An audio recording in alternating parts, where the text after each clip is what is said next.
There is a moment every trader knows. Your position is open. The price is drifting toward your stop. Something in your chest tightens. Your breathing goes shallow. Your hand hovers over the mouse, and a voice whispers, "Just give it a little more room." In that exact second, you are not trading anymore. You are not looking at a chart. You are looking at a brain that is 6 million years old, and it is convinced it is about to die. Here is what almost nobody tells you when you start. The problem was never your strategy. It was never your indicator, your entry, or the news. The problem is that you walked into the most modern game on Earth carrying the oldest hardware in existence.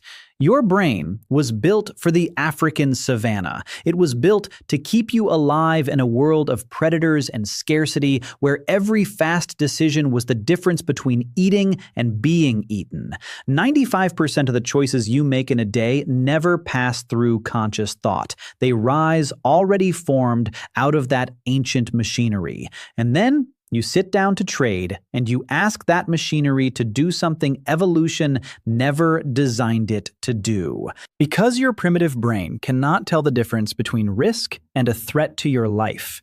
A caveman had no money. What he had was survival. He shared his cave with saber-toothed tigers. So to the oldest part of you, a threat to your capital is a threat to your existence. When your trade goes red, your body does not register a number on a screen. It registers a predator in the dark. That is why you freeze. That is why you cannot cut the loss. Not losing feels exactly like not dying, and winning has its own trap. Picture 8 men deciding to attack a woolly mammoth. It is enormous, it is dangerous, men will die, but it feeds the whole village for a season. To do it, they have to get cranked up, flooded with aggression and adrenaline. That surge is exactly what fires inside you when you spot a setup that looks like easy money. It blinds you to the risk. That is overtrading. That is revenge trading. That is the same ancient program, running a hunt that no longer exists. Now here is the number that should stop you cold. Out of everyone who tries this, only 2 or 3% ever become consistently profitable. Not because they found a secret indicator, because they did the one thing almost nobody is willing to do. They rebuilt the mind they brought to the game. And the people who struggle the most are often the ones who win everywhere else. The alphas, the champions. Because out in the world, winning is never just about money. Money means power. Money means status. Money means you matter. That wiring is ancient too. The one who brought down the mammoth ate first, earned the respect, carried his genes into the future. So the successful arrive certain they will conquer trading the way they conquered everything. And the market does the one thing their ego has never survived. It makes them lose, small, repeatedly, endlessly. They cannot accept it, so they force it and they detonate. There was a man who grew up in a blue-collar home.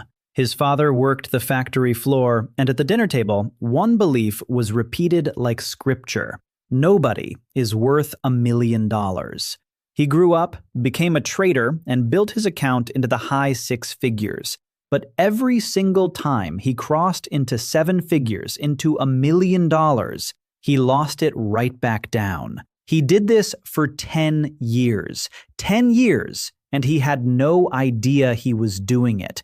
He thought he had a strategy problem. He had a belief problem, absorbed at a kitchen table decades earlier, a ceiling installed inside him before he ever placed a single trade. This is what almost nobody understands. When you look at a chart, you are not looking at numbers. You are looking at emotions. Your fear printed on a screen right next to the fear of 10,000 strangers. And until you can see your own, you can never read anyone else's. This is why 2 traders can run the identical strategy and one goes broke while the other builds a fortune. The setup was never the edge. The mind holding the setup was. So what do the 2 or 3% actually do differently? They stop trying to win. It sounds insane, but it is the entire thing. They stop chasing wins and become something the amateur cannot even imagine. An accomplished loser. Someone who has made peace with losing small, again and again, protecting their nickels and their dimes, staying patient, staying flat, waiting for the rare moment the market hands them something real. They are not trying to be right, they are trying to execute. Because being right feels like survival, and needing to survive every single trade is precisely what kills you.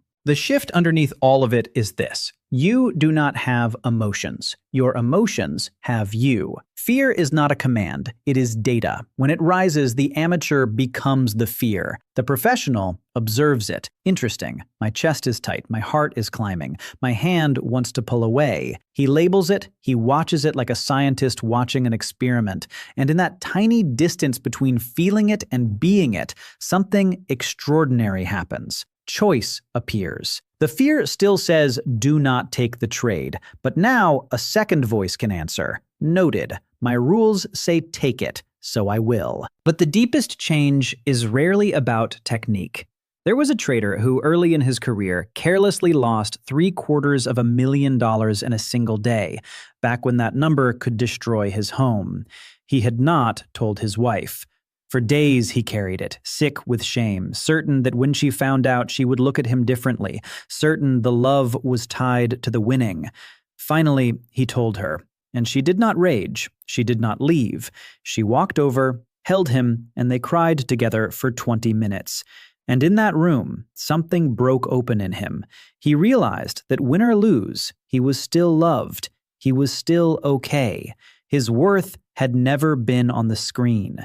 He went on to make hundreds of millions of dollars, not because he found a better system, but because he stopped needing the market to tell him he mattered. That is the secret hiding underneath every chart and every indicator. Trading is not a battle against the market. It is the most honest mirror you will ever stand in front of. Every fear you have dodged your whole life, every belief about money and worth and control, the market will find it, drag it into the light, and charge you money for it until you finally look. And even if you master your fear, a second demon is waiting on the road, and almost no one sees it coming. Success. The moment you start winning, dopamine floods in like a drug. Look at me, I finally have it. And that euphoria wrecks a good trading mind faster than any loss ever could. Nobody would snort a line of cocaine and then sit down to trade. But winning does the same thing to your brain, and you welcome it in with open arms. So you never really arrive, you never have it. What you have is a fragile, hard-won ability to soothe an ancient brain for an hour at a time, and then do it all over again tomorrow. So here is what you actually need to understand.